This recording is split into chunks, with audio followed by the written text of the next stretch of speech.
What is going on, everyone, and welcome back to the final episode of the Star Wars Exchanges Andor after show for the season one. At least we got another 2 years to wait for season two, but yeah, wow, crazy finale. Andor's just been a wild ride, but keen to get into it today with, of course, my co-host Mike. How are you going today? I'm excited. Sweet, and of course, welcoming him back to the show. He's been a really good help for us this year, and wouldn't feel right finishing this after show off without him. So Parks, good to have you on. How are you feeling? I'm really good, Ari. Thanks for having me on again, and I am also excited. And I really debated, and I think I messaged you like earlier, like way earlier, about coming on as a character again, like I did for Kenobi. And I want to tell you, I Mike's That face just I was actually gonna say I'm glad that I wasn't bamboozled this time, but here it's well, happened that think that could have happened again. if you knew I was coming on and the stream started like recording and you just didn't see me, you would have known something was up. So that was Yeah. part of it. And then I just couldn't think of a character good enough. Like, I was gonna do Syril Karn, but I was like, I don't know, like I don't Yeah. I don't know if Mike or Ari will appreciate that as much as I will. And then I just had some other wacky ideas, but I realized to properly talk about Cassian Andor, you need ArTorr. So yeah, Exactly. Yes, you do. Yeah. I'm yeah. glad to have you, and I'm glad that we actually get to sit down and chat about Andor because you've been filling in my shoes sometimes this Yes. season. So I appreciated you coming on, Yes. and as we were talking on before started recording, we haven't had a proper conversation since June, or we haven't been on the podcast together since June. So I appreciate just having this moment where we can tie Andor up and Yes, for just sure. talk about all the points and stuff like that. So Parks, thank you again. ArTorr, I mean, you're the star on Absolutely. Twitter, you're the star on Twitch, and you're the star of Halloween costumes. So I Well, appreciate you.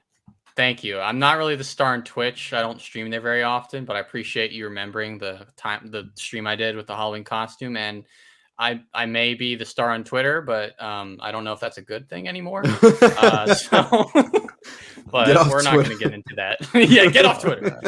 Yeah. There's some other apps people are going to, but I'm like, dude, like the goal was never to find a new app. The goal was to stop using this app. So like I should Yeah, right. I should probably I'll get around that. But after I stop tweeting out stuff that people keep, trending. So yeah. Yeah. Oh well. Sure. Anyway, sorry enough about me. I'm sorry. No, we love it. But yeah, let's just start talking about Andor because there's a lot to get through today. It was a very chunky episode, a lot going on. I think it was either equal longest or the longest episode we've had so far, which was good. Didn't really tie up all the threads that I guess we thought it would, but it certainly delivered in a different way. So Parks, what's your overall thoughts on this finale and how it's wrapped up this pretty fantastic season of television? I'll be completely honest. When I first watched it, obviously I was moved by all the same stuff people were moved by. But I, like you touched on, like the closure, that was something I was kind of going in, unfortunately, like sort of expecting more closure on stuff. And so initially, I'll be like totally honest. I've loved Andor up to this point, but after first viewing, I was a little disappointed because there wasn't a lot of closure on stuff and characters, and I didn't get to see, Dedra die that villainous death. I didn't get to, see Cassian be this crazy hero for Ferrix. I didn't get to see a lot of that sort of awesome fist pumping stuff. In that sense, there was a lot of other stuff though that fulfilled that. But then I rewatched it earlier, and I had, of course, the day to think about certain things in the show, and um, I've completely sort of come around on my disappointment because I think this is a perfect finale. There was just every line, every moment was purposeful and meaningful and deep and profound. I mean, like you talk about like the sort of Kino Loy speech or the Luthen speech in episode 10 being like some of the best speeches in Star Wars, just great speeches in general. Well, holy crap. Like First off, sort of just the small bit we hear from Nemec's manifesto was so truthful and so moving. And then Marva's speech, my God, man, just one of the best scenes in Star Wars history, like straight up. Like that got a visceral reaction out of me when I was watching it. And I love that it was so heavily tied to a lot of the themes at the core of Star Wars about community, about sacrifice, while also being something that was very different, resisted sort of leaning on those same sort of beats of, we have the big battle, we defeat the villain, then we have our celebration. So it was unique, but also in touch with those ideas. And I gotta say, of course, I've loved so many of the characters and loved so many of the journeys, but I adore where Cassian Andor's journey has gone over the course of this show, and especially by this finale. The way it all comes full circle, as really makes me emotional. And I couldn't be happier that this show turned out the way it did. And obviously I cannot wait to get into sort of the specifics about certain moments throughout this episode. It was outstanding overall. Yeah, so, I agree with you on the closure part. I mean, it's weird because I just experienced this with the show that I've been talking about every episode on here, The Crown, where I was binging it, and you get to the finale of season 1 and you get to episode 8, and there's it's like that's how it ends. Like there's no closure with it, and then the next season picks up right where the last season left off with the same storylines and stuff. And I'm like, I'm glad I got to binge this, but like imagine that I didn't, I had to wait like a year or two for the next season to come out, and I'm like waiting for closure because I'm like, this just felt like another ending to another episode, right? When we think of finale, I think that because Clone Wars didn't give a squat about their finales until the later seasons, then they start making more of an impact. But Rebels, I mean, Spark of Rebellion, when that came out, I was like, this is the epitome of finales. This is exactly what a finale should be. You mean Fire Across the Galaxy? Sorry, that one. Not what did I say? Can't believe Spark of the Rebellion. Sorry, that's how it starts. It's the I told them it's the wine and the Tylenol that mixes, and it's not really good. But yes, I 100% Fire Across the Galaxy, Fire Across the Galaxy, and then obviously Twilight of the Apprentice. And it's funny because when this episode started, I got 0 Hour Feels, which is the season 3 finale to Rebels. Right when Thrawn is accompanied by Death Troopers, and he's departing from a Imperial shuttle, and he's landing to talk with some of the Imperial authorities or leaders on Lothal. And so I got like that familiar feeling. So I was like, oh, we're coming in. We're, all the things that were being teased in trailers, like, that TIE shuttle and more of the action sequences, they're coming up. So but yeah, I totally get you with the closure. I felt that at the end, but then I remembered what I just experienced with The Crown. I was like, wait, maybe for season 2 they're gonna pick right where this leaves off, but apparently there's gonna be a year in between the events. And I was like, damn, that's unfortunate, because even when I finished The Crown season 2 with Matt Smith and Claire Four, I think her name is, those actors are no longer in the 3rd season, because then the show takes a time jump. So I'm like, the last episode again for season 2 didn't feel like a conclusion. It just felt like an end to another episode. So I got that here. So I guess I just experienced that, where I'm like, sure, I'm upset about it a bit, but I'm like, okay, I just want to see what's next now. The fact that we have to wait 2 years, though, I understand the process. The perfect pizza takes a bit more in the oven, I understand, but I'm just like, oh man, that is horrendous. It's gonna be a punishing. It's gonna be punishing. But overall, this was a banger of a finale. That scene, I got absolute chills during Marva's speech. And seeing seeing all the storylines except Mon Mothma's come down to this, this town, because in previous episodes we were like spending a majority on the prison, or in the prison site. Then we will cut back to the what's the planet's name? Tell me one more time. It's Ferrix. not Ferrix. I was gonna say Scarif. And don't you forget it. Ferrix.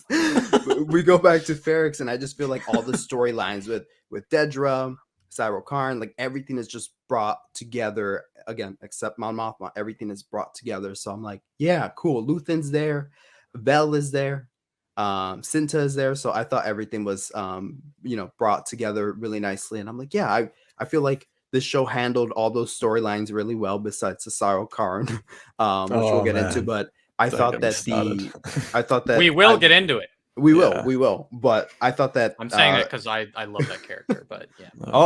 Yeah, that's right. You want to cosplay as him today. I don't know. Okay, not like that. Just yeah. All right. We just gotta get you a Dedra. I don't stand him. I just think he's an interesting character. Understood. So, yeah. Overall episode, I thought it was great. I thought it was worth the hype. And I'll go into a rant later about this, but I think media literacy is dead. For all the people that keep saying, I think that Andor is a very slow show and I'll never get it. And I'm like, how unfortunate for you. But yeah, Ari, what are your overthoughts on the finale?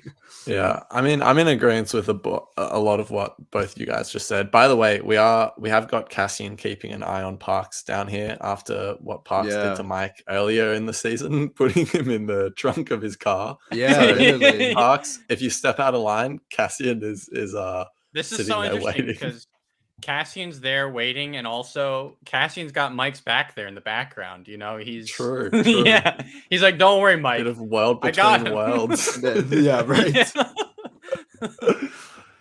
Yeah. Anyway, no, this episode was really, really good. As you guys said, the 2-year wait is going to be really, really harsh. I think maybe the COVID push, like delays and stuff, might have something to do with why it's going to be like that. But yeah, anyway, great episode. I don't really have a lot to add because you guys really did cover it all well nicely. But yeah, I wish we did get to see some more closure, some storylines wrap up more, given the strange structure season 2 is going to have, or at least what it seems it's going to have is different. Just going to be so interesting to see how this all plays out. But I really did like everything. I hate to be one of those people, but I was kind of thinking like, okay, it's a little bit curious how we've got kind of a pretty crowded cast, I feel like, and no one outside of, some really minor characters died. And I'm not like, oh, well, this episode was bad because no one died. It was good. I just felt like they had a really good chance to get rid of Dedra, Dedra is a good character. I've felt mixed feelings about her throughout the season, but I've come to appreciate her. But I thought it would have been a great way for her to go, just getting trampled on by the citizens of Ferrix, something like that. We came very close. We tasted it. And we didn't quite then, of course, Syril the simp just had to step in and do his thing. But I mean, seriously, that character is just something else, and not in a good way. I'm gonna have to fight you later on at Parks because we'll see. I don't know if you'll win the fight. We'll see. Oh, man. I'm excited to give you my take on him. It's just my biggest complaint about the show is Syril Karn. But no, honestly, it was fantastic. That final scene was great with Luthen and Cassian. I thought that was a really good way to wrap it up. Cassian finally jumps on board after being, indecisive all season. It took like his mum's beautiful speech to get him on board. I loved the way Mon Mothma's story wrapped up. I really felt so just broken for her in those final moments. Like I really felt her pain of, what she was going through. And, we were talking about this earlier before we were recording, but it was like the whole Mon Mothma story is become really interesting because the first half of the season, we got to see the family sort of the dynamic, and it wasn't good, right? And then now in the second half, it almost feels like she's willing to sacrifice all that because she's thrown parent under the bus, and now it seems she's thrown her daughter under the bus. So obviously it's complicated, but we're seeing the less angel side of Mon Mothma that we all know from the original trilogy. So, sacrifices. Yeah, definitely. But yeah, let's start going through the episode. I guess I don't even know where to start. It was all sort of just thrown in. Let's talk about the Mon Mothma thing because that was toward the beginning of the episode. She is pretty much, and Park said earlier, I don't know what your take on this was, Mike, but when that scene was happening, I made the mistake as well as Parks of being really confused about what was going on in terms of not realizing that Mon was doing all of this on purpose. But she was, which is extremely smart. It just shows that it links back to what she said earlier in the season of like, what was it? Something along the lines of, I know they're watching, I want them to watch me, or something like that, because it's all a ruse. So yeah, what'd you guys think of this? Yeah, I didn't at first I was like, bro, I thought I was waiting for to see where the conversation was gonna go to then judge, what Mon Mothma thought, because I'm like, she better not be talking about the banking funds that she's been doing, or the banking maneuvers that she's been doing. So I was like, because the guy's listening, but then eventually when I heard what she was talking about, and she discussed with him like to throw Perrin under the bus about the banking stuff, I was like, oh shoot, she's tricking the driver. I was like, okay, I got you. So again, like I don't with the closure thing, I feel like, yeah, I'm like I would have appreciated a lot more of the bigger concepts, like us getting like closure on it. But I feel like it really tied up these little knots and storylines that we've been having throughout the season, like these loose ends where it's like what Ari just said about she mentioning like they're watching me, and it's like, yeah, it just came full circle here. So yeah, I had chills during the scene, and my favorite planet, Cantobite, was given a shout out. So always love when that happens. So Was that sarcasm or genuine? That's for the viewer to decide.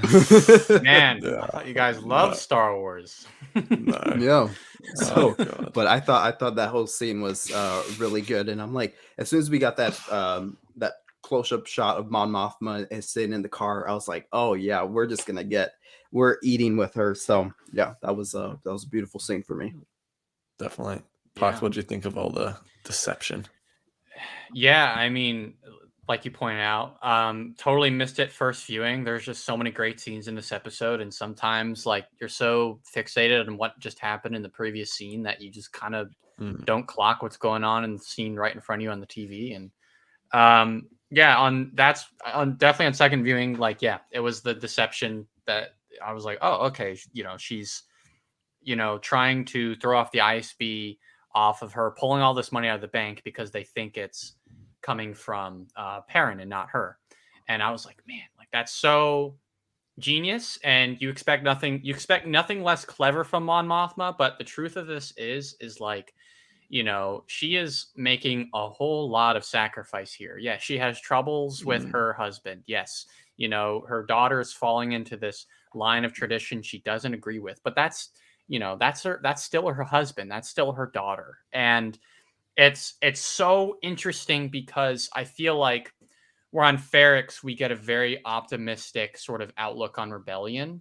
Mon Mothma's sort of turn here very much reminds me of Luthen in a way, because, at least from what we have seen of Luthen so far in the series, especially when he's talking to the ISB guy about Anto Krieger and being willing to sacrifice, his operation to not give the ISB a hint of what he's doing, is sort of this sort of dark type of sacrifice where, you're willing to give up part of your soul for something bigger than yourself to succeed, which is not necessarily, like in the morality tale of Star Wars, how you fight matters more than, the fight itself. It's almost troubling, and it makes me really like, it definitely completes this Mon Mothma storyline for the season, but it makes me very intrigued for how we're going to see her next season, because she'll have moved this money, the rebellion should definitely be benefiting from it, but where's her headspace at that point? Is like this the sort of in the same way Luthen talks about making his mind a sunless place, is Mon Mothma making her mind a sunless place, and is she going to be dealing with that, and she going to have to pull from that, and does she get her wings back as the angel of the rebellion, so to speak?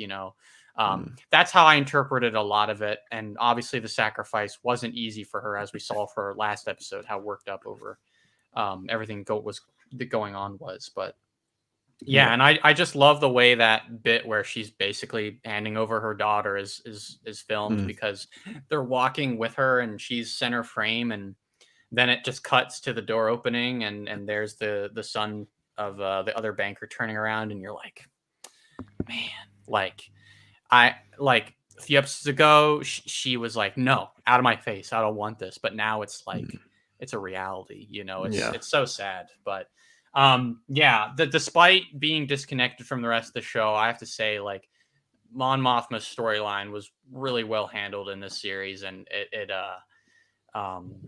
it's definitely fills out like that question of like, you know, the rebellion is two things. It's both people willing to fight, and then it's the resources to fight with. And this is the resources. This is Mon Mothma raising the money for them. Yeah, for sure. And I think, you touched on as well that final scene. I mean, me and Mike have talked about it quite a bit over the last few weeks of discussing whether or not she's going to go through with something like this. And I think there was at one point where we made predictions, and I think we both said she wouldn't. I can't entirely remember, but I'm a little bit like shocked that it's come to this point for her. But at the same time, I think the writing has done such a good job of helping us as the audience really understand why that decision has been made. You know, and it's no certainty that her daughter is going to be married to the thug's son or whatever it is. I think it's highly likely, but there's still no guarantees. So I wonder how she's going to play that in terms of, is she going to be like, well, I introduced her, but she's not interested, or how she's going to go about that. But Mike, what do you think of that final scene with Mon Mothma? Heartbreaking for sure. I mean, I wanted to see what, I mean, we know what happens, but it's like, I really wanted to see what happened next, and I thought that was such a dramatic effect that we didn't get to see, but we know how much it was going to crush her and how much it was crushing her in that moment. Because I thought we had that beautiful scene a couple episodes ago where she was just crying, and I didn't see her taking this path, but then I did. Like, I think, I voted no. That I'm like, nah, she's not going to go through with it, but it was pretty chilling to see her go through with it at the end. And it's just as we're talking about how dirty these rebel leaders that we thought were so clean and everything, how dirty they're willing to get their hands to keep other people's hands clean, and for them to do all the dirty work so then they can make a statement, make a movement, and fight for a better tomorrow. So I'm like, I absolutely love it because it's absolutely realistic. I love Rogue One so much because I feel like it's such a realistic version of the Rebel Alliance. It's not all like, oh, we're the good guys and that's the end of story. We're gonna plan and attack. That's all the Rebel Alliance in the original trilogy is. But in Rogue One, we get this really up close look at like behind They're the a military curtains. Organization. Exactly. So it's like, it's what it is. So I'm glad that we even get to see Mon Mothma dabble in that front a lot too. So heartbreaking, yes, but dramatic AF, yes, and I'm here for it. So yeah, for sure. All right, let's go back to Ferrix now, because I think something I wanted to talk about really quickly was mind you, character names I'm still not on top of, but these are minor characters, so hopefully I can be forgiven for this. But the guy who's been hanged, his son throws the bomb. Obviously, we see him making it at the start of the episode. Something that I'm a little frustrated with the show about is I feel like a lot of big moments are happening off screen. For example, I actually rewatched the whole series this week, and I was a moment that stood out to me was when we're told that the guy is going to be hung, or that the Imperial officer wants to hang him, but then we never see it on screen. Yeah, right, Pack. We never see that on screen, and this episode I was running like, are they going to do that this episode? Like, why did we never see that? It's kind of just, it's like, oh no, they just did it off screen. And then same with the Marva death. That one I understood a bit more, but I was that had me a little annoyed, but that's irrelevant. But that kid's arc throughout this whole episode was interesting and unexpected, but also I think I don't know who's playing that guy, but that was just a really good performance. And I think we say that about a lot of the acting in this show, but I think when he was marching with all the other citizens of Ferrix, I just, man, talk about like feeling their pain. Like, I felt it for everyone, but I thought that character just really stood out to me this episode. But I just want to add real quick. I love with that actor and with that performance, I love you know, because a lot of this episode and a lot of Star Wars really is about that battle of hope and fear, and how, you know, they hung his father, and he's now trying to do something that's going to help, you know, stick up to these people that hung his father.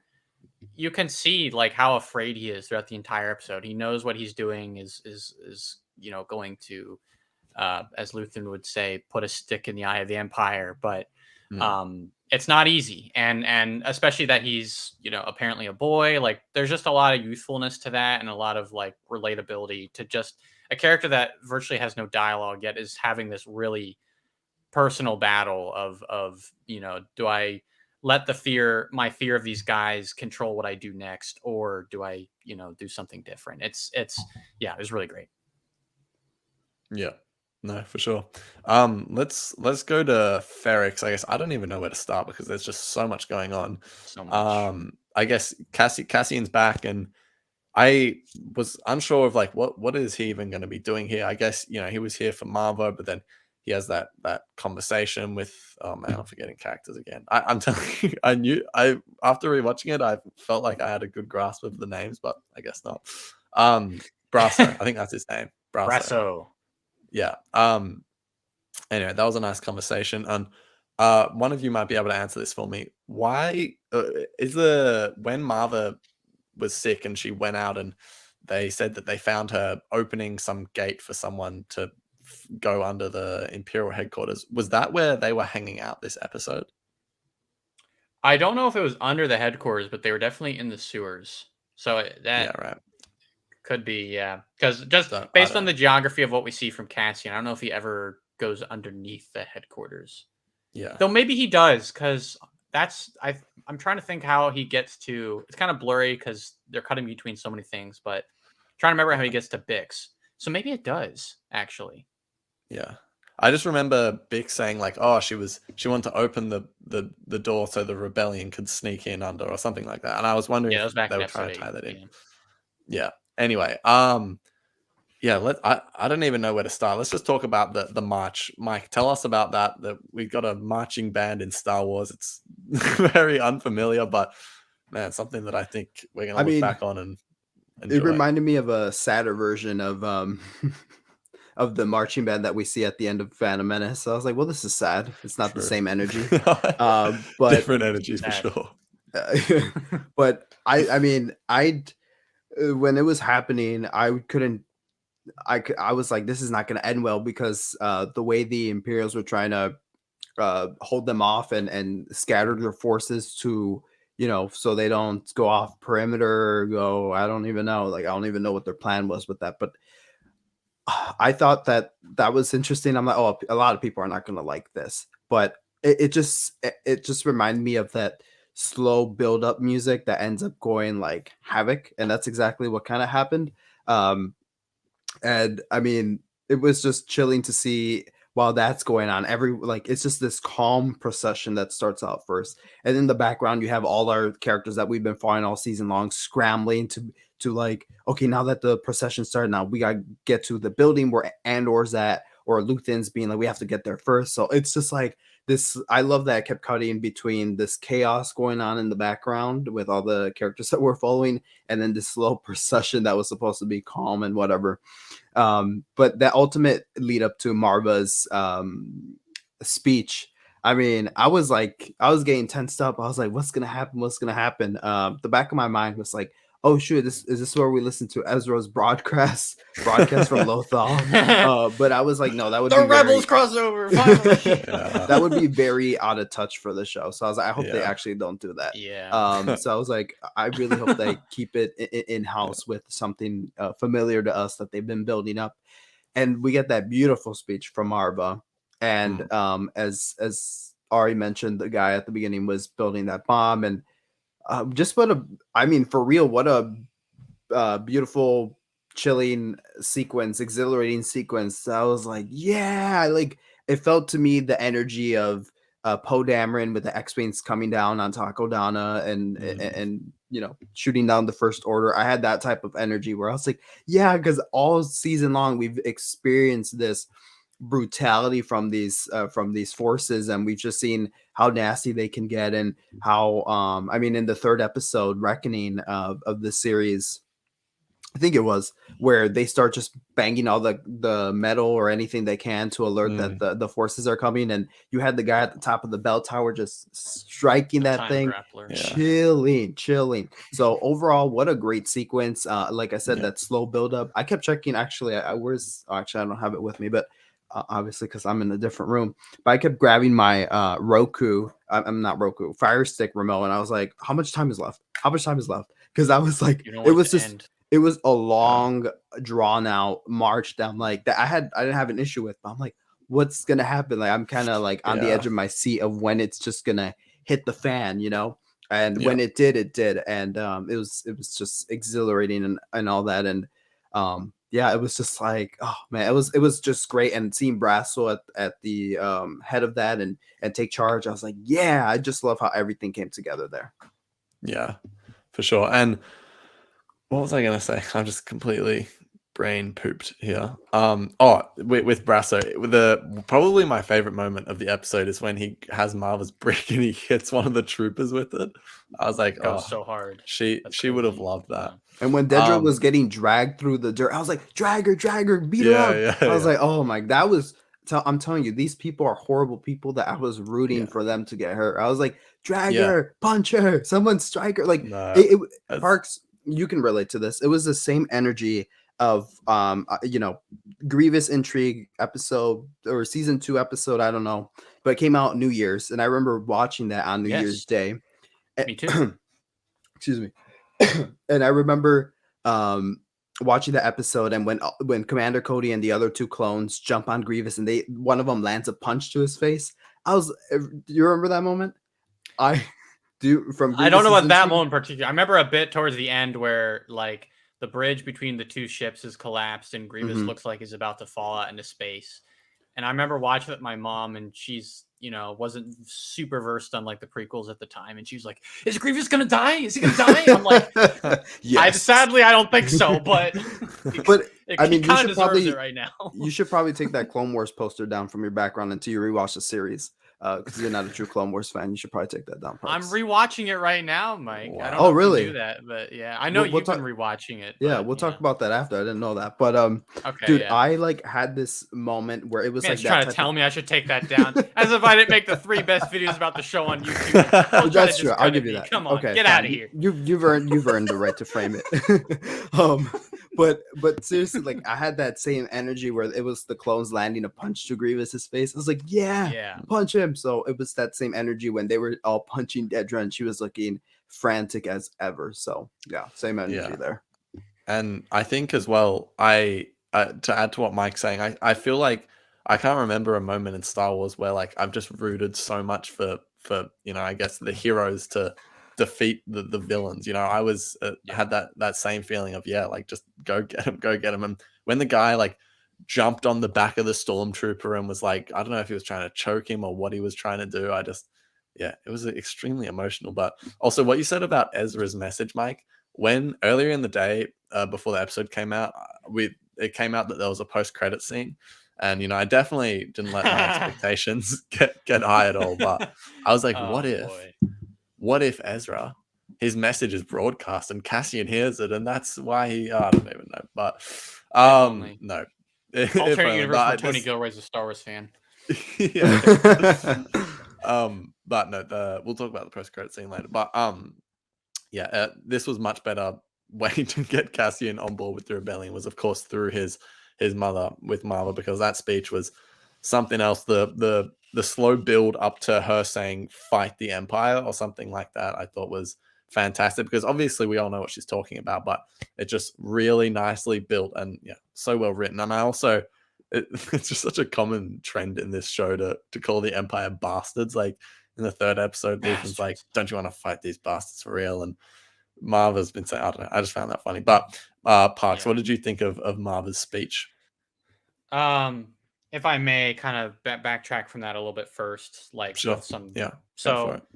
So I love that like you mentioned earlier with Cassian meeting Brasso in like the sewers underground.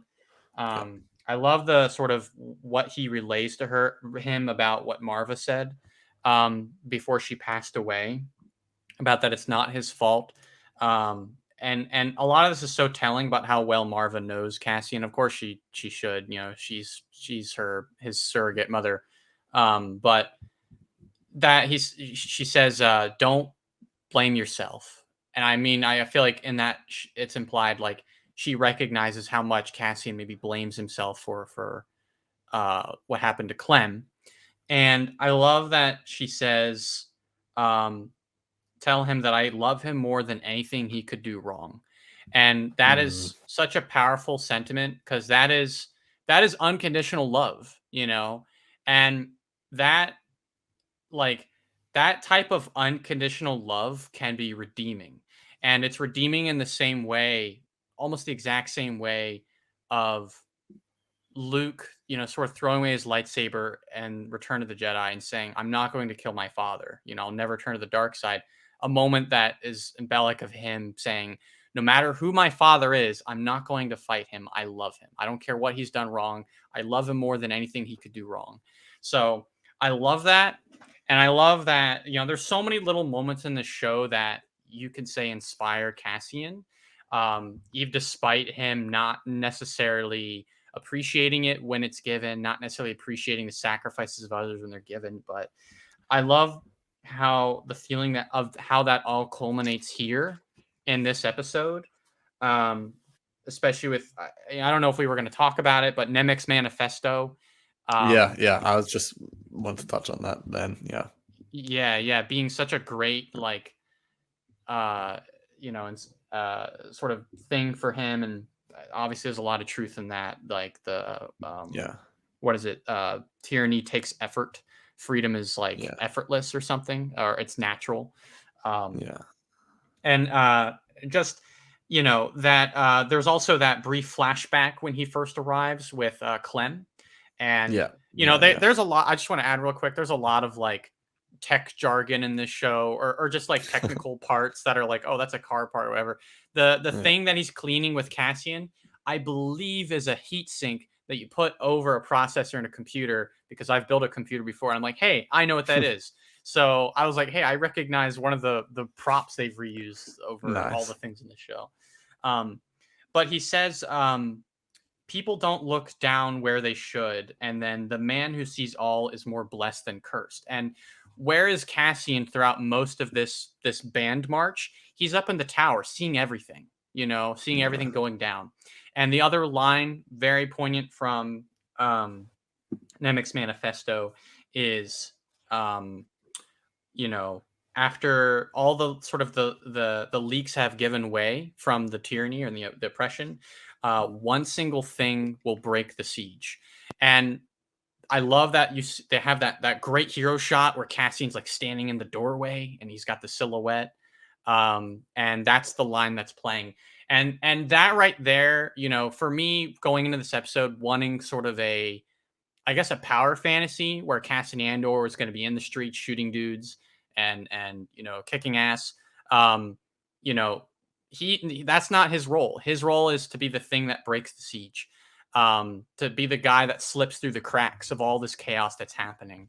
And man, is that chaos just a wonderful, awesome thing. The sort of thing that the song that they're playing as they're marching down, I should add, I'm very keen on music, and I've been listening to the soundtrack for the show as well. And the theme they're playing initially in the band march is Marva's theme that we hear non-diegetically in previous episodes, but now we hear it diegetically in the world, which I was like, oh, that's kind of cool. Like, that her theme makes it, and in a way, when you watch those previous scenes and you remember that scene, it's foreshadowing for this. So it's just so well done. And yeah, her speech is great. That whole sentiment about how the dead lift us up. She talks about previous, Ferrixians who've been turned into, the funeral bricks. and how they've inspired her, and she sees an opportunity to do that. It connects to what we see with the kid building the bomb at the beginning of the episode with the hologram of his dad there. The dead lift us up. And being such a powerful idea of legacy as well, that, you know, after you've sacrificed yourself, another Star Wars idea, you know, your sort of your sacrifice can inspire other people in a hopeful way. So despite Gilroy not being a big Star Wars fan, there are like so many core Star Wars things being so heavily tapped into here, and it's so beautiful. And yeah, man, like that bit where she tells everyone to fight the Empire, your blood starts boiling, and then that dude comes out in the street and he pushes B2EMO over. And then you know what the people of Ferrix do? They do the same exact thing we would all do if we were in that situation, and that's we would punch the Empire in the face. And Dedra. That's so it. Yes, and Dedra, Well, for sure. Me and Parks are talking before the show. It's like the equivalent of that officer flipping B2 is like if someone came out and like kicked a dog or something. Like you just don't do that. Like Evil. that's just gonna incite anger. But really President quickly, shoot him. oh jeez, that's grim. But to touch on what you said with Nemec's manifesto was you said so he says in the manifesto something like freedom is effortless or something like that. Yeah. And that ties in really well to Marva's character, because in an earlier episode she's saying that I'm already free in my head. They can't touch me, because something like that. And I thought, oh, yeah, that was just a great link there. But also the manifesto was such a good, like, I felt like a calm before the storm moment. And I felt like it really helped pace the episode in a really nice way. But yeah, exactly. I guess, Mike, do you have anything you want to say to all that? I wish that the brick that they turned Marva into was thrown at Dedra's face. That's all I gotta say. that would have been true. the chef's kiss moment of the episode. Definitely. I wanted to add something else real quick. Sure. You know, again, like I'm very keen on paying attention to some of the technical stuff, especially like the editing. The way the people they were cutting between during Marva's speech, and really the build up to it too. I love how purposeful so much of it like feels, that certain lines are playing over certain characters. And I love how many layers there are to, because all of the characters that we followed over the season are there in the scene, you know, except for Mon Mothma, are listening to this speech, and we're cutting between them. This speech has so many layers because you get to understand how so many characters are interpreting it. Like, take for instance, Mosk, who's the guy that goes there with Syril Karn, you know, is very seemingly gung ho about taking down Cassian, you know, if he shows up. But then by the end of the episode, the dude is on the street drinking. And the big takeaway there for me, I thought, was like, you know, this guy has been so like distraught about what he heard from Marva, the mother of the man they've been hunting down, that he's going, man, what am I doing? Like, this is a mistake. That's how I took it anyway. That it's like broken him in a way. And that Luthen being there too, because, you know, as we've talked about, or as I mentioned a little bit earlier with Mon Mothma, like, you know, him being sort of this person who's willing to make these dark sacrifices of the soul for this thing that's bigger than himself. Here's where he's seeing, like, maybe I don't have to do that, you know, and maybe that he's been doing some of this wrong, and it's so powerful. And also, I love the idea that, you know, though she has had problems with the Empire since we've met her, she didn't truly become a rebel until after the Aldhani heist inspired her. So in a way, Cassian inspired this to happen, to inspire the people of Ferrix to fight back. Yeah. That is powerful, and again, just feeds into Cassian's arc even more about, you know, how far like someone's actions can go. Just powerful stuff. Yeah, definitely.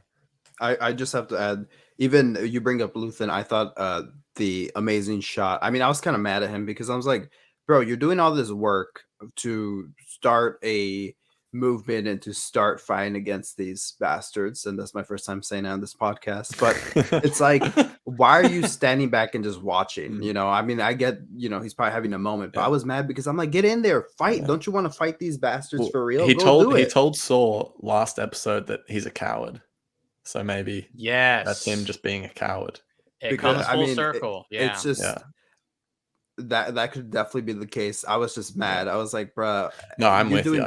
You're doing all this work and you're just sitting back now, because it's like, he even said, I will never live to see the day when, you know, that his whole monologue in that one episode, I forgot what episode it was, but that whole monologue that he's not going to live around to see, you know, the Empire fallen or whatever. And it's like, bruh, if you just help out, you could just save this world. It just starts with one world, and he was just standing there taking it all in. I was like, come on, Luthen. But I think it was kind of marvelous just seeing also him doing all this work too, and then just seeing how it actually plays out and stuff, that we actually got to see him witness all that. And I was like, yeah, because usually like with the Aldani stuff, he was on Coruscant when that stuff was happening. He's like, yes, it happened, yes, when he got the news. But now he was actually seeing a revolution start up like that, and that was pretty cool too.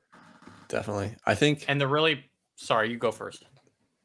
I was just gonna say, like, just with Luthen, like I don't know.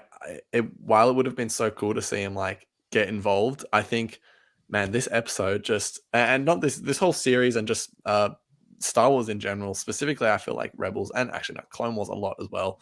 A big theme is like, it's not it's about choosing when to fight, like knowing the right moment to fight, and also how you choose to fight is like what's like the most important thing, right? And I think we saw with not only with Luthen, he just didn't fight because for whatever reason. But then like you look at someone like Cinta, who she didn't really do anything during the riots. I don't know if she was listening to the speech. I can't remember any specific shots of her, but she went around and tried to kill someone, you know, like she's fighting because she hates the Empire, and obviously they all hate the Empire, but it's like she's not you know, to cut to the Last Jedi, she's not fighting to save people she loves because she's neglecting Vel, but she's fighting to kill what she hates. So just thought that was interesting. But it's so interesting that the most heroic characters in this episode, you know, aside from Cassian, are none of like the rebels we've met. You know, it's people, you know, right? And like it's so great because like, you know, that's who this message matters for the most, is like average people. And again, with Nemec's manifesto early in the episode, you know, he says about how I wrote it down. Where is it? Whole armies have no idea they've already enlisted to the cause, you know, across the galaxy. And that's the thing, like, that we're seeing here. So it's, and another line during Marva's speech. I mean, like I said, every line purposeful. Where is it? It's, I have so many things written down. See, she says about, the Empire is a disease that thrives in darkness. And that's so interesting because you look at the way Luthen's been running the rebellion, and you look at how a lot of these characters' mindsets, where they're at, like Cinta, you know, fighting for revenge, that type of thing. It kind of illuminates the idea a little bit that, like you said, how they fight matters. And this is that sort of conflict between, you know, fighting for the right reasons and the wrong reasons that we're going to see all the way into Rogue One. You know, that there's this side of the rebellion that is fighting this battle in the darkness, and it could consume them. But then the people of Ferrix show that there is a way to do this that is uplifting and inspiring and hopeful, and you know, empowers the idea of community, which is, you know, what it's all about, is giving back to your community, you know. So more so than destroying the enemy. And which is, again, a great thing about Cassian in this episode, that, you know, he's not a gung-ho action hero. It's not a power fantasy where he kills everybody. He rescues Bix. He goes and saves what he loves. Yeah, exactly. So I guess the point we're sort of up to in all this is the riots are sort of started. There's so many powerful moments. Everyone's, you know, feeling so much adrenaline, I guess, in terms of the audience, like watching. At least that's how I felt. But I Yeah. guess the most notable thing to happen, at least for me, in it was Dedra's getting trampled, and then next second, Simpy Syril steps into play. Mike, what did you think of all this? Because I know we both feel a certain way about Syril Karn. It was Certainly. funny because when that was all happening, I was watching with friends, and one of them unmuted. Like, it was not in person, so it was on video, whatever. So they unmuted, and they just shouted out, like, "This is so vile!" And in that moment, I was getting like baby throw up in my throat. I was like, "What is this?" Because it was just this tension between them, this attraction, and I was like, I think the most two vile people on this show. I mean, just I still have a headache from all that. It was disgusting, honestly. Like, I was just disgusted by all of it. And as Parks takes a drink out of his water, because just you got washed when you got washed that that Yeah, backup in there. But literally, it was so I gotta load gross. it myself. It was so gross. If they, I was on the verge of, like, I don't want to be dramatic or anything, but like, if they were gonna kiss, like, I would have to pause the show or even skip ahead and be like, what is going on now? So this show really knows how to excite you, through just dialogue, no action. They know how to suspend you, and same with dialogue, and they also know how to make you want to just punch up and throw up at the same time with the acquaintance of two vile people. So Just visualizing that. yeah, it was pretty disgusting. I think about it now, it makes my stomach kind of upset, and I'm not being dramatic at all. That was just literally gross. Not at all. I just think, like, from the moment that the kid threw the bomb, and then like the next shot is Syril like running toward Dedra, I was like, oh, you're kidding me. Like, you're really not going to go down this path. I thought he was going to like jump on the bomb and sacrifice himself, which I would have been very pleased with if he did that, but still would have been a weird moment. But Character, I think, we gotta see this man in season 2. I'm out. I'm out. I'm in. I'm in. Oh no. Yeah, the reveal that he was the one that took Dedra away was, oh god. I don't think I felt as strongly as you did, Mike, but I was definitely had it felt the same way I felt in the cinema watching Rise of Skywalker when Rey and Kylo were like sitting, or Ben, I should say, were like sitting next to each other, and I was like, please don't kiss, please don't kiss. And then thankfully it didn't happen this time, but oh man, that was yeah, that was distasteful. But Parks, tell us your take. Okay. I think you guys are, I understand. Like, obviously, Dedra is one of the, biggest villains. One of the, we hate Dedra, She's a fantastic villain. So well written, so well done. Not a fan of her. Obviously, all that is a credit to how they've written her and how they've done the character. Syril Karn, creepy guy. He's had some creepy stuff with her. Mike, you gotta give me a chance here. I see you. I'm just like, oh man, you need to be careful what you're gonna say, because there's another show coming out, and we may or may not invite you back. So just be careful with your answer. Yeah. Really? Oh, all right. Can I talk about Syril Karn, like the character itself, for and I apologize. I'm about to push the length of the podcast just a bit. No, it's all right. Go for it. Okay. So, and first off, let me just say this: like, no matter what purpose the character has, or a theme has, or any part of the show has, like, despite it, if you're not enjoying it, that's totally valid. Like, that is completely valid. If you guys felt disgusted, valid. That being said, this show is about a lot of things. It's about revolution. It's about rebellion. It's about how people get radicalized into a cause that's bigger than themselves.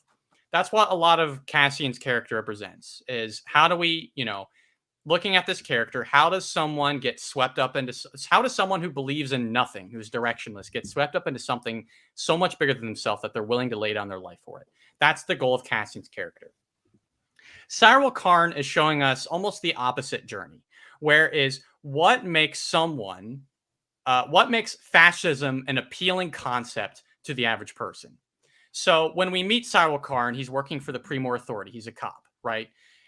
his whole view of that is not that, like, you know, I have to serve the Empire. His whole view is I have to do justice. That's a big part of those first few episodes, is I have to, you know, make this murder answer for the death of these two people. He's all about justice. When we see his interactions with his mom and Coruscant, he's all about order. It's the reason he's so good at his job. There's that little shot in the one episode where, you know, she pours more cereal in his bowl, and the one pebble falls out, and he puts it back in. That's his character there in a nutshell. He loves order, and so of course the Empire would be a very appealing thing to him. However, that doesn't necessarily mean he's a full-on believer in the Empire. The thing is, and this is so important, because he is like the dark mirror reflection of Cassian Andor. Cassian has a loving mother who has done her best to support him, who has given him opportunities, who's encouraged him, who's put hope in him, who said, I believe in you. And even beyond the grave is doing things, making sacrifices that will inspire him to do good things. She loves him unconditionally. Syril Karn's mom loves him conditionally. Conditionally. There's that whole bit in a few episodes back where he's like talking to her about his or she's harping on him about something, and then he says, I got a promotion, and her attitude completely flips. And she goes, oh, I just knew you could do it. Like, conditional love, toxic, emotionally abusive even. Like, it's not good. And what kind of effect does that have on the average person when they grow up, when they're raised by someone who, you know, does not give that to them, being that Star Wars is about family? What happens when someone grows up with someone with that as their sort of role model, their mentor figure? You end up looking in the real life for agency and authority that you did not have in your house, for respect that you did not have in your house. And that's Syril Karn's character. That's why he loves order. That's why the Empire and someone like Dedra is so attractive to him, because they represent what he's looking for. They represent the authority that he's looking for, the power that and agency that he doesn't have in his own home. And he is a dangerous lesson in how people become fascists in real life, and why it happens in real life, and why you have lawmakers in our country and people around the world who grow up and turn into dictators, or grow up and take people's laws away, because all they're in for is the power and authority that comes with it. That being said, all of that being said, what I love about that moment with Dedra is that we cut to Syril Karn a few times during Marva's speech, and you have to imagine he's hearing all this, and maybe he's processing all of it. And his mission when he came here was to find Cassian. Of course, he has a thing for Dedra, but I think that's more so the person at this point. I personally felt when he had that bit where, you know, he rescued Dedra and had her against the wall, and she says, I should thank you. And he says, you don't have to. I'm thinking what I interpreted that scene as is that for the first time maybe ever, there's a bit of ambiguity in Syril's brain about what he's supporting. There's a bit of cognitive dissonance. He's rescued Dedra because he cares about the person. But after hearing Marva's speech, you know, when he says, you don't have to thank me, and he realizes maybe he's just helped this dictator, this awful person, you know, in support of this bad cause, maybe I'm not doing the right thing. You know, maybe I have it all wrong. Maybe the Empire is not this good cause. Now, of course, ambiguity, we'll see where that goes next season, but that was sort of my knee-jerk takeaway from that. And I love that because it shows that this character might change. And it shows a path where, despite someone's path to fascism, that there is a possibility that something powerful enough as Marva's speech and the hope that can instill can inspire someone to turn away from that path. That's my piece on Syril Karn. So that's why I really like the character and why I find him really interesting. I applaud you. I really do. That was a really good. No, I'm no sarcasm involved. Like I've always wanted to. Before I did this podcast, one of the things I wanted to do was do more. I don't know, like just solo podcast where it's like a podcast on the history of Star Wars, a podcast on, and not like maybe it's a limited run, you know, like 4 episodes detailing, you know, I want to do stuff like that because I love audio editing. And while you were talking, just popped up in my mind. I was like, you know what we should do with Parks? I was like, I would love to sit down with you and plan out like a maybe like the psychology of Darth Vader or something, and you give the whole rundown with cognitive dissonance and all that stuff, like I'm here for it. Like I can totally produce it and stuff, and we could get you up on a mic, and we can totally do that. I like that. That was your Just a takeaway thought. to everything I said. Was, you know what, Parks? We're going to showbiz together. Come on. Look, no, but I do think that definitely made me look at Syril Karn in a different way. Never thought he'd get this much talk on a podcast, but here we are. But I really think he's such a unique character for Star Wars. Like, I there's think no denying that. You definitely made me think back onto the episodes where he had like little to no impact for me, and realize that it was a ripple effect. So I really now want to go back and watch episodes with him, even if it's just him and his mommy eating cereal. Like when you talked about like he likes order, and he like one, you know, cereal fell out of the bowl and he like put it back, says a lot. So it's like now I want to go back and like indulge myself in those scenes, because they, you know, see how they all lead up to this case of ambiguity right at the end. So it's like, yeah, I definitely, yeah, thank you for saying that. You know, me and Ari just talk all the nonsense that we want, and then we get someone like you that's a bit more official and says things before, you know, you just think what you say, you know, and I think you always bring facts here to our opinions. So thank you, Parks. Love having you on board. We're reviewing your contract. Check your email. You should be coming out for more episodes of the Stars Exchange. Yeah, just check your emails after this this show. But I see everything you're saying, and I agree with it. All good points. However, I'm still not sold on the character, just because I'm like, that's valid. He's taken up screen time in a valuable show that I you know, those when I was rewatching the series, those like I understand everything you're saying, and everything you're saying is correct, and he is a unique character, which I think is great, and you know, I'm with you, but I'm also just like, but why in this show? Like, why in this show? Like, I get it, like he's that mirror image of Cassian, but in a different light, but it's just like, I'm still just not with it. I don't think what this show needed was for Dedra to get trampled on and then him to come and save it. Like, I don't think that was needed for this show. But we'll wait for season 2. We'll wait for season 2. Yeah, exactly. There's more to say. Yeah, I mean, we don't have the whole vision yet. I mean, I could not be happier that Kyle Soller, the actor playing Syril Karn, is going to keep playing the character, and we're getting, because I love all the characters in this show, and again, to be clear, like, you know, I don't stand Syril Karn, I don't stand Dedra.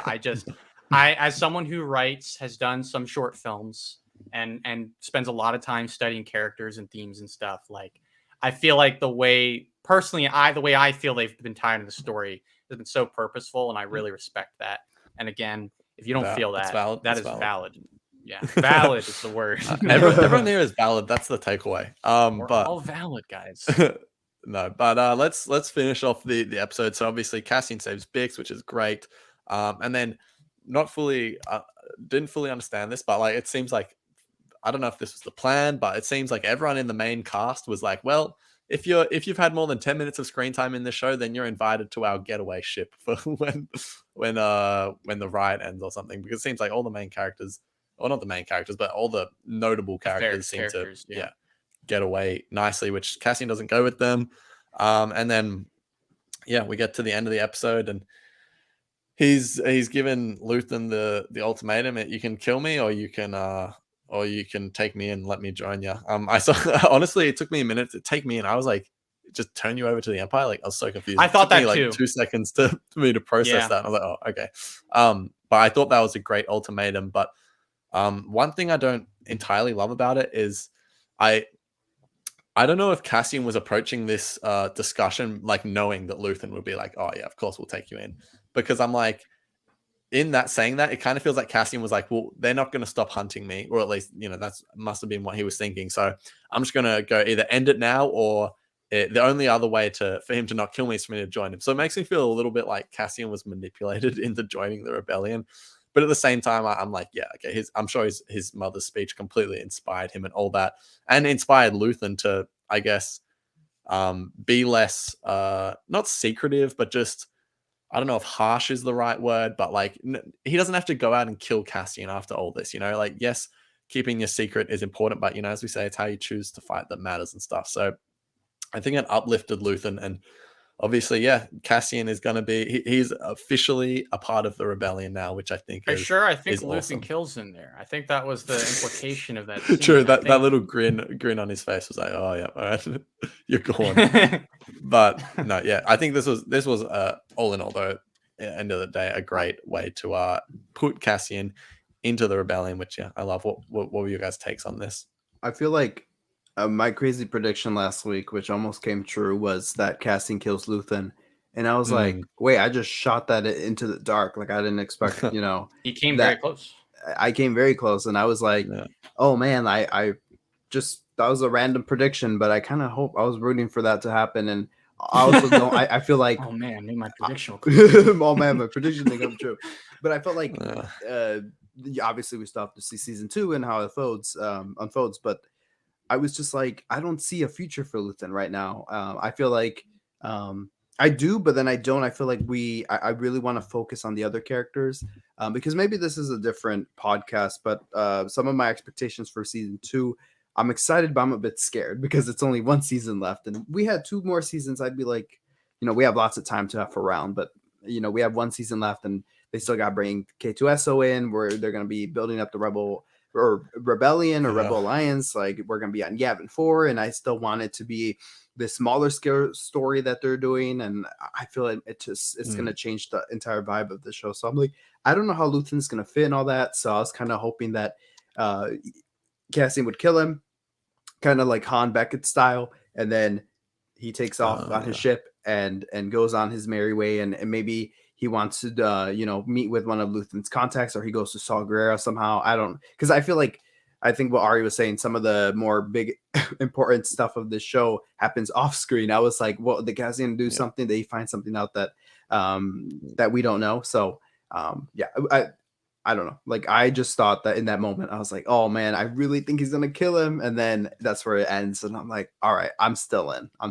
So I really like Luthen a lot though. So I thought that he was gonna be a boring, dry character. And the minute he put on that wig and he was just like playing a different role, I was like, wait, what's going on? Like I'm intrigued. Yeah. You piqued my interest. So yes. Yeah. How about you, Parks? How'd you feel about the whole ordeal? I want to touch on the bit you mentioned, Ari, the having everyone on the ship there before he leaves. I love this. It's a beautiful full circle moment. I almost said the F word there. I was getting very passionate. Let's go with the hat trick of F-bombs. No. No. While he has everyone on the ship, Beck says, like, Cassian will find us, right? And the music is building and building. And she goes, you'll find us, right? And then it stops. And then he goes, I'll find you. And that moment really hit on rewatch, because I thought of something in between first watch and second watch, which is the very first scene of the show is him looking for his sister. And you talk about this conversation about Star Wars being about family. In the beginning, he's looking for a family he most likely doesn't have anymore. He's trying to reclaim pretty much anything he has from his past, whatever of it remains, instead of looking in the present and instead of looking to the future. And ultimately it's what Marva tells him, I think around episode 7, like, everyone on Kenari died a while ago. Of course, I think there were 2 ways they could have taken that in the show. It could have been a misdirect, and then turns out there was more about his sister and Kenari. But I guess the more sort of deeply fulfilling thing here is that, in a sense, Cassian has, in a very similar sense to Ezra, I feel like, found a found family, and one that he will be able to find again, unlike this thing from his past that isn't around anymore. So I thought that was a really beautiful moment. That core idea of found family that I just love in Star Wars. I do wish we got a little bit more with some of the characters in there. Brasso, we've gotten a great amount with him. I feel good about that. Of course, same with Bix, but the kid who built the bomb being one of the characters I wish we had a little bit more time with for that moment. And then also, I believe her name's Jezzy. She's the one daughter of Ferrix member that's on the ship as well. But otherwise, being that Brasso, Bix, and B2EMO are there, I was like, yes, like this is your family. Like, Yeah. just really powerful. And then the bit with Definitely. Luthen at the end, threw me off on first viewing because I was like, man, like that's not how this ends, right? Like, and just Yeah. seeing that cut to black and seeing the credits, when I tell you, was devastating knowing that the show was over. And that we're going to be 2 years till the next episodes. Yeah. But I don't know. The way I interpreted that moment was, you know, Cassian has reached a point now where, you know, he is willing to lay down his life for this cause that's bigger than him. He's had his journey. You know, at the start of the season, he was very selfish, kept to himself, was very guided by his trauma, didn't really have a purpose other than that. But you know, through all these sacrifices he's seen, you know, from the Aldani heist to from Kino Loy in the prison and leading that outbreak, and all the people he's met, and all these people who, despite what he said about himself, people like Luthen saying, "I believe in you. You know, I believe there's a hero in you, an opportunity to do some good in you." That Cassian in this moment accepts something, accepts his fate. You know, if Luthen kills him, then Cassian, if Luthen decides to kill Cassian, Cassian tells himself, you know, Luthen is the guy running this rebellion. If he kills me, I trust his reasoning to do so. It's for the good of the rebellion. If he takes me in, I trust his reasoning to do so because he'll also see that as the good of the rebellion. So giving him that choice is a moment of trust. It's a moment of unity that Luthen hasn't really been able to achieve with many of these other characters. And it's the moment Cassian becomes the answer to Luthen's problems, which is what I love so much about that little laugh that he gives right before the end. I love when I was watching it, when he does that, I did a little laugh, like sort of instinctively, like, I don't know, something was just vibing with me about that. And that, you know, when Luthen says we need heroes in the rebellion in his speech to the ISB officer a few episodes ago, Cassian is now that hero. You know, he is the hero the rebellion finally needs and has. And being that where this leaves off, like, I don't know, I'm just in love with it because it's like, yeah, this is a new chapter for the rebellion, not just because of what's happened on Ferrix, but because, you know, Luthen has someone like Cassian under board. He knows, you know, what kind of person this thing is capable of carving out of someone. That if someone that selfish and self-centered can go on this journey that Luthen has had no awareness of since Aldani and come back like a completely changed person is powerful. Like, I've used that word so much, but it's just like, man, like I'm just infatuated with the character beats and how they've done that. And I love the sort of final shot with Diego Luna's sort of performance there. He's like staring at Luthen, and then he does a little sigh and keeps staring. It's almost like the suspense is killing him of what he's going to do. Man, just God, I love that. Probably one of my favorite endings to anything in Star Wars, like that final scenes to anything in Star Wars. Maybe like second only to the Ahsoka walks away from the Jedi Temple in Clone Wars. Just like, really, really powerful for me personally. Yeah.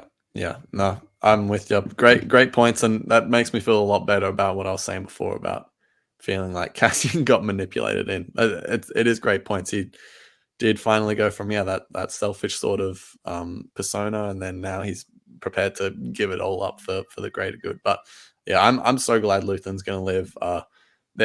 Season 2 is going to be really interesting, but I'm so curious to see how it's going to be. As we've said many times, it's such a shame that we're going to have to wait so long, but you know, it'll come eventually. But that's the episode. Of course, there was the post-credit scene. My interpretation of this was, I don't think it means anything for the show, because I don't think the show is going to touch on the Death Star. It doesn't seem like Cassian has much of an understanding of the Death Star until Rogue One, but I still think it was a fantastic scene, because for me personally, I was like, I was pretty sure those parts were for the Death Star. I mean, like, what are they using? What else could that have possibly been for? So I was like, okay, makes sense. Loved that. But I just thought it was kind of like, yeah, look at this. And yeah, the Empire is still, even though, you know, it looks like the people are starting to stand up, like the biggest terror of the galaxy is still being built, and it's being built by, things are escalating. You know, Cassian. So yeah, Mike, what do you interpret that post-credit scene as? I love that it felt like it was. I didn't feel like it was gonna, tease the Death Star as well, or like tease that was going to be a central plot point of season 2. But I just felt like it was a wink, wink to us, being like, oh, because we spent that grueling episode of the first episode, where Cassian goes to prison, and they're building that, and it's like on a routine. We see their whole routine build, and I'm like, what's the point of all this? And on the podcast, I was like, what's so eerie is that we don't know where this thing is going. I'm like, is it going to a Star Destroyer? Is it going to the Death Star? Like, what's going on? And the fact that it's like they answered that question because they knew. I mean, you saw like Star Wars Explained make a whole video about it. I didn't personally watch it because I like to speculate myself, so I didn't watch it, but I saw he made a video on it. I've seen other people make a video about it, like, what is this part for?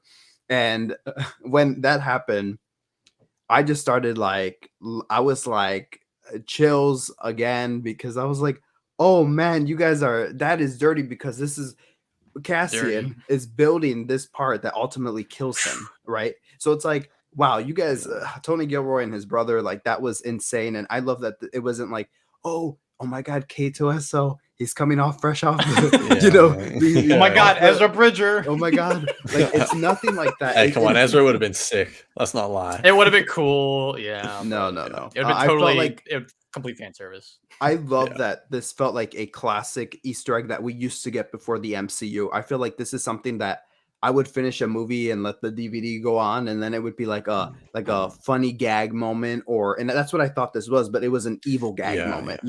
I feel like we used to always get those before, but now we get these Easter eggs that have to set up a future MCU movie or a future Star Wars movie. Now it's like, can we just like chill out with them? Or I thought the creative one, it was in Mandalorian season 2 with the Book of Boba Fett announcement. That was a really cool post credit scene. That was like a crazy announcement. But here, I can't wait for that show to come out.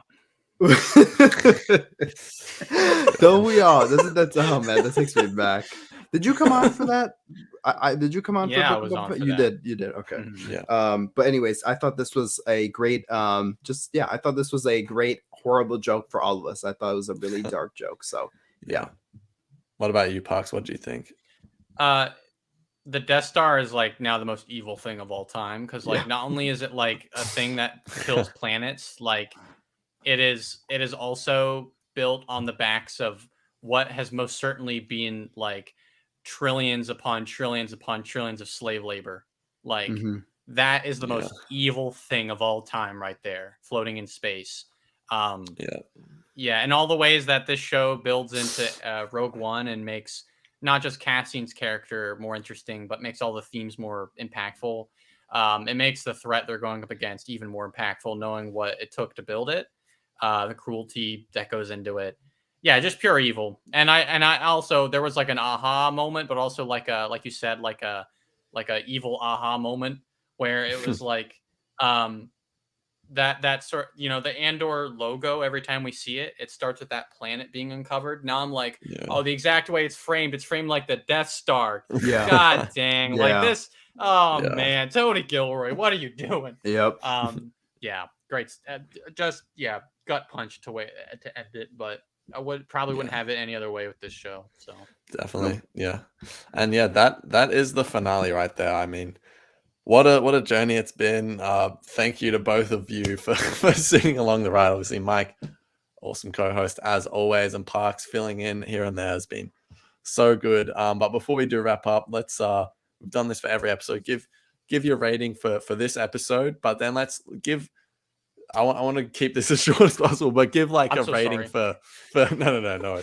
Keep the rating for like the whole season and maybe like one sentence to like just describe it and your thoughts. So we'll start with you, Parks. This episode, I'll give it a 10 out of 10. Solid. Loved it. For all the thoughts that we just mentioned over the course of this podcast.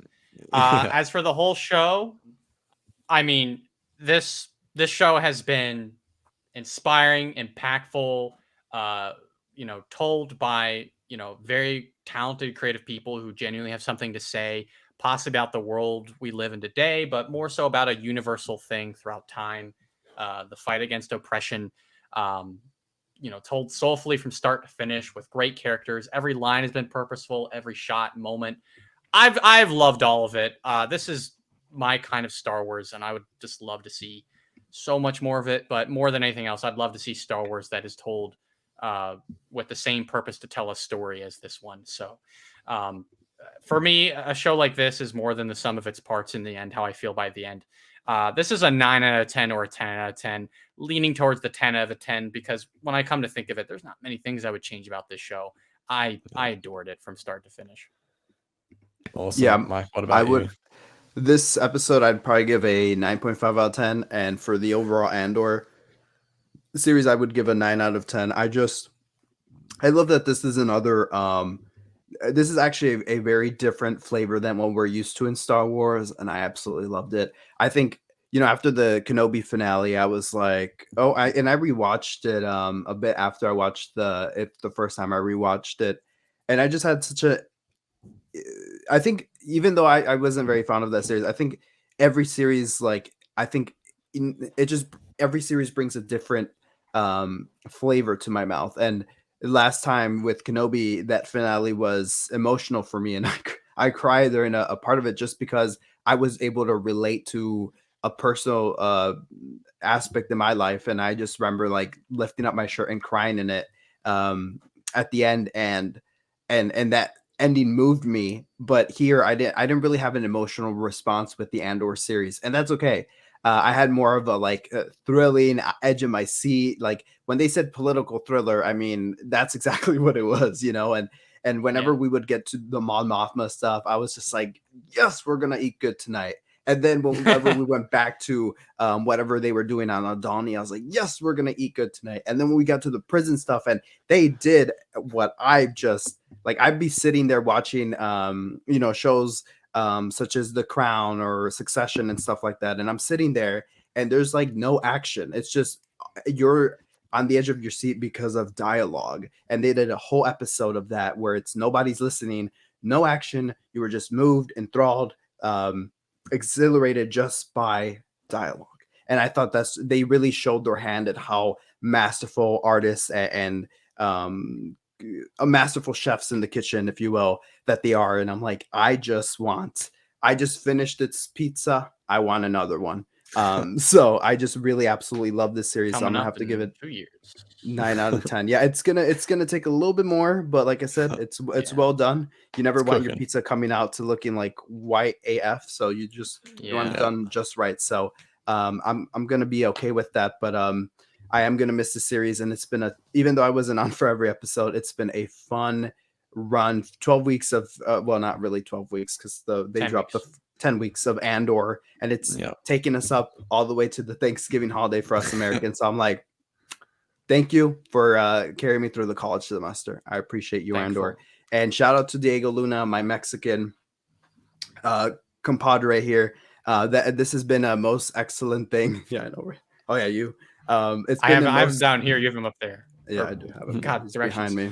But it's just been absolutely amazing to have someone that looks like me on a poster, and then also leading his own Star Wars series and doing all these interviews. And I'm like, man, I just absolutely would have loved this. I mean, I love it now, but as a kid, I just would have been like, oh my God, that's me right there. So absolutely love Diego Luna and all the energy that he brings to it, and the whole cast and crew as well, because I love I think they're all talented, and I'm just like, this is the first Star Wars series that I'm just all in. Like I left the finale and I'm like, I want to go watch you again and again, and I want to watch the whole series again. So Andor, we bid you farewell for a little bit, but yeah, that's my spiel. Ari, how about you? How do you what's your retrospect here? Yeah, I mean, once again, very, very. I can't add a lot from what you guys have said because I'm in agreement with both of you. But yeah, this episode is a 9 out of 10. The reason I wouldn't give it a 10 is just maybe would have liked a bit more closure and Syril Karn to not exist. But and then the series in general, I would say, yeah, the series is a 9 out of 10. It's probably my favorite Star Wars live action show we've got. The only one that I think I would think is better is The Mandalorian, but those two are pretty close, and they're just so different. And I think that's what I love about this Very show so different, much. and that's a great thing. Yeah, is that it is so different, and yeah, as we were talking about, it's a new flavor in the mouth, which is really fun and exciting. And I think for me personally, there was some growing pains with the show, just because it took me a while for my head to adjust to this new sort of flavor of Star Wars. But once I did adjust, it's been so fun. Rewatching this series over the week has been an absolute blast and has solidified how good I really think it is. And there's been so many good moments, and I don't have anything more to say about it besides it's been fantastic, and season 2 really can't come soon enough. But thank you so much once again to both of you, Mike sitting along for the whole journey, and then Parks filling in where it was needed. So it's been this is one of my favorite things about Star Wars shows is getting to do the Instagram and the podcast and all that stuff. So yeah, it's been a hell of a ride, and looking forward to doing it all again when season 2 swings around. But yeah, that is us done for the day, done for Andor. Thanks so much for listening. Make sure you go subscribe on YouTube, like the video, all that stuff. Find Mike on Instagram at @all_Star Wars, Parks at ArTorr on YouTube. He's got Twitter, Parks Harmon, all that. You guys know where it is. Links are in description. Did you want to say something real quick? Yeah, go for Yes, I'm releasing a new video next week, and that doesn't happen often. So tune in. It's on Mass Effect 3. Yes. Watch it. Mass it. Effect. This is a Mass Effect shirt. I don't know if you guys caught it. Oh no, I didn't. Yeah. Dang, well, Go support our there in the boy audience, man. Parks next week. But yeah, obviously find me at Star Wars _exchange. Follow the podcast page at the SW Exchange on Instagram. Any final words, Mike, before we wrap up the show? Nope. Yeah, just thank you all for also being on this journey with us, and we look forward to more adventures. Absolutely. That's it. So we'll see you all next time. May the Force be with you. Catch you later. Bye-bye.